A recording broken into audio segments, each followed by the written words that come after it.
नमस्कार। आज की वीडियो में मैं आप लोगों को बताने वाला हूं कि एएफडी के थ्रू फोर व्हीलर या टू व्हीलर या कोई भी इलेक्ट्रॉनिक आइटम्स आप कैसे परचेज़ कर सकते हैं। एएफडी ऐसा प्लेटफॉर्म है जैसा कि आप सीएसडी के थ्रू छोटे आइटम्स आसानी से परचेज़ कर लेते हैं, उसी तरह से एएफडी ने भी अपना एक पोर्टल बनाया है जिसमें हमारे जो डिफेंस पर्सन भाई हैं या जो एक्स सर्विसमैन हैं या जो विडो हैं या उनके जो एनओके हैं वो इसका फ़ायदा लें और फोर व्हीलर, टू व्हीलर और इलेक्ट्रॉनिक आइटम्स आसानी से परचेज़ कर सकें। इस सब की प्रक्रिया आपको एएफडी के थ्रू ऑनलाइन हो जाता है।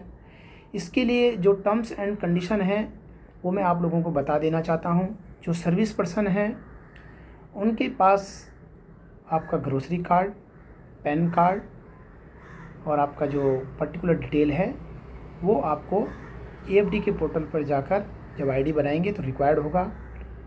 जो एक्स सर्विसमैन हैं उनको अपना पीपीओ नंबर, जो डिस्चार्ज बुक है उसकी डिटेल, पैन कार्ड और ग्रोसरी कार्ड, ये चीज़ें उनको भी रिक्वायर्ड रहेगा आपको अपनी आईडी बनाने के लिए। अब हम बात करेंगे ऐसी आपको चाहे विडो हो या एनओके है उनको भी ये रिक्वायर्ड होगी कि आप कि इसमें टर्म्स एंड कंडीशन क्या है, एलिजिबिलिटी क्या है, कब कब आप ख़रीद सकते हैं और ख़रीदने के बाद कितने टाइम तक आप बेच सकते हैं। तो मैं आपको सीधे कुछ जो कंडीशंस हैं उनको बताने जा रहा हूं, जो कि आप नोट भी कर सकते हैं, स्क्रीनशॉट भी ले सकते हैं और आने वाले समय के लिए आपके पास ये रख सकते हैं। तो मैं आपको अभी टेबल के माध्यम से बताने जा रहा हूँ, तो आप ध्यान से देखें और इसको नोट कर लें। अगेंस्ट फर्म डिमांड यानी जिसको हम एएफडी पोर्टल बोलते हैं, मिनिमम 5 ईयर सर्विस रिक्वायर्ड है। आफ्टर 5 ईयर ऑफ सर्विस ही आप ले सकते हैं। फर्स्ट कार अगर आपको परचेज़ करनी है और उसके बाद आपको अगर सेकेंड कार परचेज़ करनी है तो 8 साल का मिनिमम गैप होना चाहिए दो कारों के बीच में। उसके बाद आ जाते हैं पे लेवल 6 to 9, ये जो कि जीशूज़ के लिए है। तो उन लोगों के लिए जो लिमिट है 10 लाख तक है डीजल पेट्रोल में और 15 लाख तक है इलेक्ट्रिक व्हीकल का। सेम बाकी कंडीशन उनके लिए भी यही है कि वो अगर ओआर से जीएसयू बने हैं तो सेकेंड कार परचेज़ कर सकते हैं, क्योंकि ऑलरेडी वो 8 ईयर सर्विस का क्रॉस हो चुका होगा। दोनों कार के बीच में डिफरेंस वही 8 ईयर्स होना चाहिए। उसके बाद आप इस कार को परचेज़ कर सकते हो अगर आपने 8 साल पहले भी कार परचेज़ की हो। तो ये है जीएसयूज़ के लिए। सेम वही जो पे लेवल 10 से लेके 18 तक हैं, 20 लाख तक है उनके लिए डीजल और पेट्रोल और 25 लाख तक है इलेक्ट्रिक व्हीकल का। वो भी वंस इन 8 ईयर यानी 8 साल में एक बार ख़रीद सकते हैं। रोड आरटीओ फीस या इंश्योरेंस सब कुछ इसमें एक्सक्लूडिंग रहेगा, यानी छोड़ के। आपका जो बेसिक प्राइस है ये मैंने बताया है, बेस प्राइस जो सीएसडी को बताया जाता है या सीएसडी के द्वारा निर्धारित किया जाता है। अब मैं इसमें ये बताऊंगा आप लोगों को कि आप इसको ख़रीदने के बाद कब तक इसको बेचना चाहें तो बेच सकते हैं। 5 साल तक आपको अपनी कार को रखना पड़ेगा। 5 साल के बाद आप इसको बेच सकते हो, क्योंकि सीएसडी के बेनिफिट लेने के बाद आपको 5 साल तक आपके पास रहेगी। अब मैं बात करूंगा कि टू व्हीलर आप विदिन 4 ईयर्स में आप ख़रीद सकते हैं और अगर नहीं ख़रीदनी हो तो उसके लिए भी आपका 4 ईयर मिनिमम टाइम हो जाना चाहिए। दूसरी, अगर आपने टू व्हीलर ख़रीदनी हो।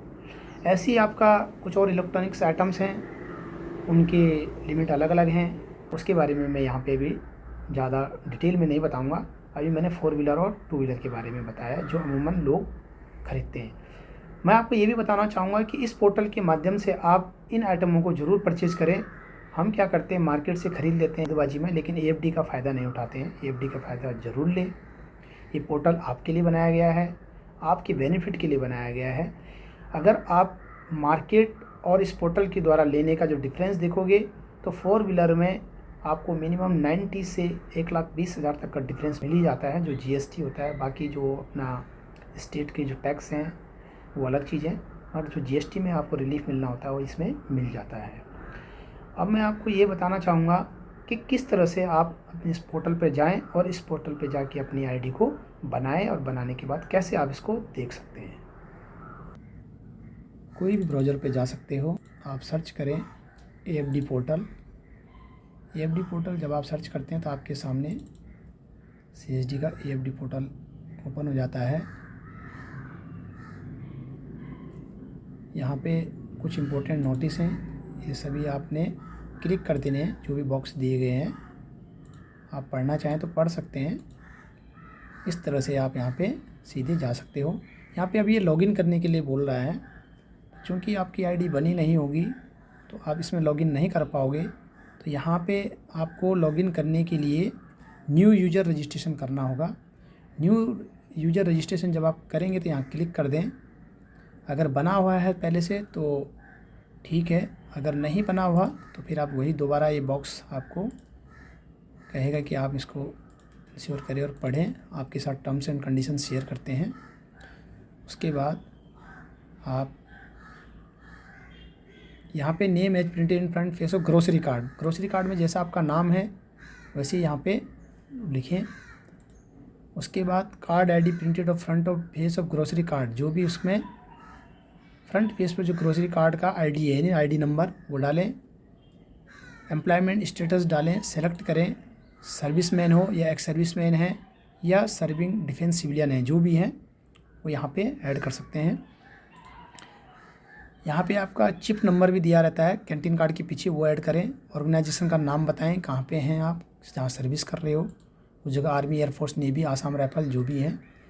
16 डिजिट का होता है, सब बताया हुआ है, तो आप यहाँ पे आसानी से कर सकते हो। डेट ऑफ बर्थ भरें, डेट ऑफ इनरोलमेंट कब हुआ आपका, डेट ऑफ रिटायरमेंट कब है, अगर आप सर्विस पर्सन हैं, अगर रिटायर हो चुके हैं तो यहाँ पे ऑलरेडी जब ESM आप डालोगे तो कब रिटायर हुए उस चीज़ की डिटेल यहाँ पे मांग लेगा। इंटाइटलमेंट कैटेगरी यहाँ पे मांग रहा है। अगर आपका यानी CSD में पे लेवल कौन सा है, 1 से लेके 5 तक, 10 से लेके 18 तक आपको दिखा रहा है। यहाँ पे आप डालें, अपना पे लेवल सेलेक्ट कर लें। सेलेक्ट करने के बाद पैन नंबर डालें, कंफर्म पैन नंबर डालें। PPO डिस्चार्ज नंबर अगर आप एक्स सर्विसमैन हैं तो यहाँ पे डालें। अपना यूज़र नेम, अपनी ईमेल आईडी, वहाँ पे आपको OTP आएगा। फिर अपना एक पासवर्ड बनाएं।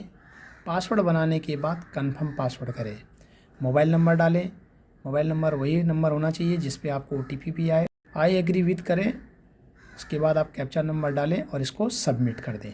सबमिट करने के बाद आपकी कंप्लीट आईडी बन जाएगी। इसके बाद आप दोबारा पोर्टल पर आएँ और इसको लॉगिन करने के लिए ओपन करें। तो यहाँ पे लॉगिन बोलेगा आपको होम, तो यहाँ पे अपना नाम, पासवर्ड और कैप्चा ये मांगे गए हैं, इन चीज़ों को आप डालें और डालने के बाद इसमें लॉगिन करें। मैं यहाँ पर अपना नाम हाइड कर रहा हूँ जो मैंने डाला है, क्योंकि ये यूट्यूब की जो टर्म्स एंड कंडीशन है उसके अकॉर्डिंग मुझे वो नहीं डिस्प्ले कर सकता। तो ऐसे आपने जो बनाया हुआ है आप अपना आसानी से डाल के इसको लॉगिन कर दें। लॉगिन जब करोगे तो आपसे यहाँ पे OTP मांगा जाएगा। तो OTP आपको उस नंबर पे मैसेज हो गया होगा, उस OTP को आपने यहाँ पे इंटर करना है। आपका OTP इंसर्ट करने के बाद आप इसको लॉगिन करें। लॉगिन हो गया है।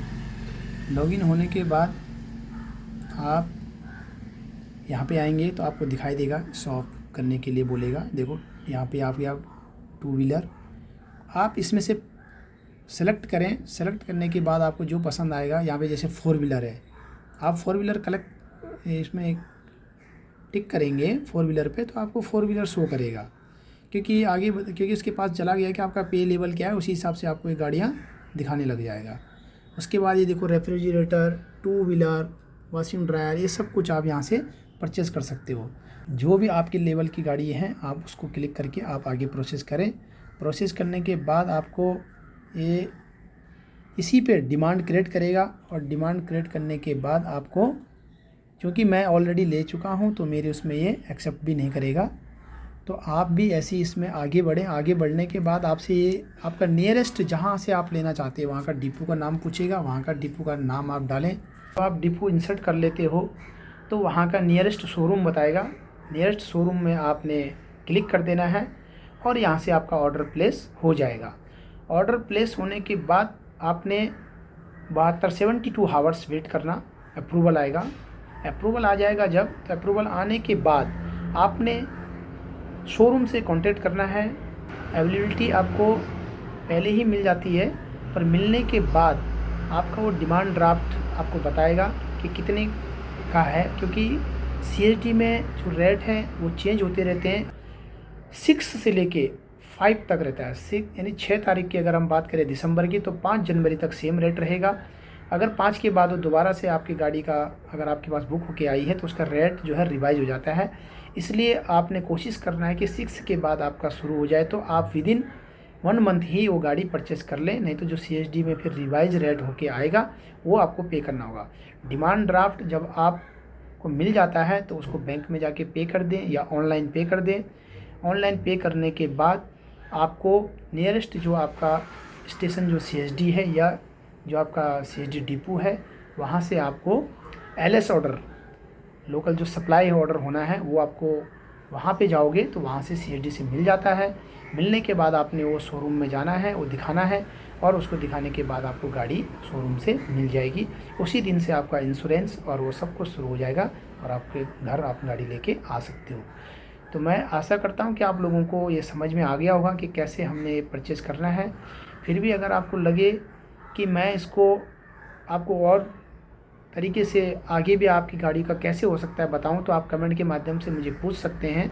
अगर आप डायरेक्ट आपको AFD का पोर्टल नहीं मिलता है तो डिस्क्रिप्शन में जाके लिंक पे क्लिक करें, वहां से आप कैसे ID बनाएंगे सब कुछ आपको मिल जाएगा। इन केस अगर आपको ज़रूरत पड़े तो आप मेरे को कमेंट के माध्यम से पूछ सकते हो, फिर मैं आपको दे दूँगा। आशा करता हूँ कि आप लोगों को ये वीडियो काफ़ी अच्छी लगी होगी, आसानी से आप इसको समझ गए होंगे। तो मैं आपसे यही रिक्वेस्ट करता हूँ कि AFD का ज़रूर फ़ायदा उठाएँ। आप लोगों के लिए ये फॉर्मेट बना हुआ है, इस प्लेटफॉर्म का यूज करें और डिस्काउंट लेने का फ़ायदा उठाएं। बहुत बहुत धन्यवाद। इस वीडियो को आगे तक भी शेयर करें अपने, चाहे एक सर्विसमैन है, सर्विस पर्सन है, सभी को लाइक और शेयर सब्सक्राइब करना ना भूलें। थैंक यू, धन्यवाद, जय हिंद।